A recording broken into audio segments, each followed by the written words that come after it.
$600,000 children go to public elementary schools in New York City. These children vary in their intellectual abilities. New York City has its share of boys and girls who show great intellectual promise. Vivian Velasquez's winning essay was selected from among 70,000 entries in the annual United Nations Essay Contest. The Bronx High School of Science has had 100 winners since 1958 in this annual social studies contest, more than any high school in the country. Although New York City has less than 2% of the nation's high school population, we account for 28% of the finalists in the National Westinghouse Talent Search. Some of these outstanding young men and women undoubtedly have been helped in their careers by a start in the intellectually gifted program in the elementary schools.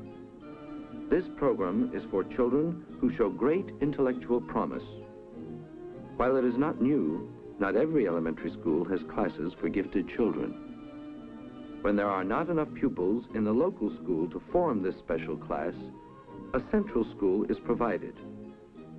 At the end of the 3rd grade, some children are ready to be placed in these special classes. Principals find it helpful to meet with parents to explain the program and the standards for the selection of children. But let me tell you some of the other things that we do in school before we decide that it would be right to subject a child to the heavier program that he must carry in a group of very bright children. Oh, well, I thought you just judged by tests. Oh, no, there are many other things besides tests that we use. Of course, we do consider a child's general ability and the way he scores on standardized tests, particularly in reading, but that's not all. The child must be physically fit, and the child must be emotionally ready. That is, he must be able to adjust easily to new situations. Otherwise, we may place him in a group of this kind and find that he's extremely unhappy. Well, is there any other special quality that you look for in these children? Well, the teacher may notice that some children have a greater vocabulary. That is, a greater speaking vocabulary and a greater writing vocabulary. Some children have more originality. Some seem to have a better memory. Some show much more independence in thinking and more imagination. A project has been developed between classes at Public School 117 and Public School 118, Queens. The classes alternate visits and exchange ideas. During each visit, the hostess teacher presents the lesson, while the visiting teacher assists. In this mathematics lesson, the hostess teacher is developing some basic concepts in geometry. What is a circle? Billy Hendler. A circle is a closed curve in which all endpoints on the circumference are equally distanced from the center points. Very good. Now he used the word circumference. What is the circumference? Jeff Klein. The edge of the circle, which measures the length of the circle. Very nice. If we want to represent 1/4 of any circle, how shall we do? Denise? We make square corners with a straight edge.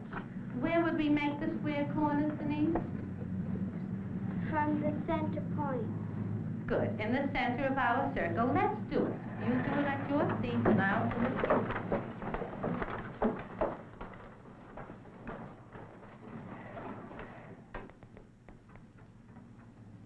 What then would these lines be called?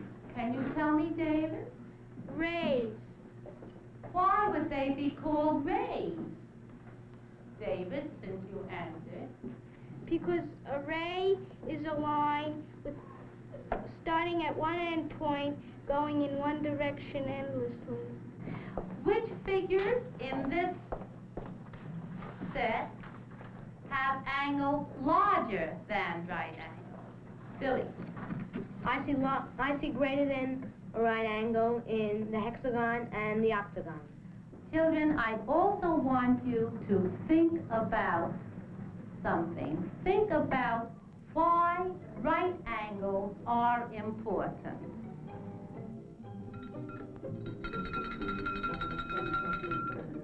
Will the chairman open and call the meetings to order?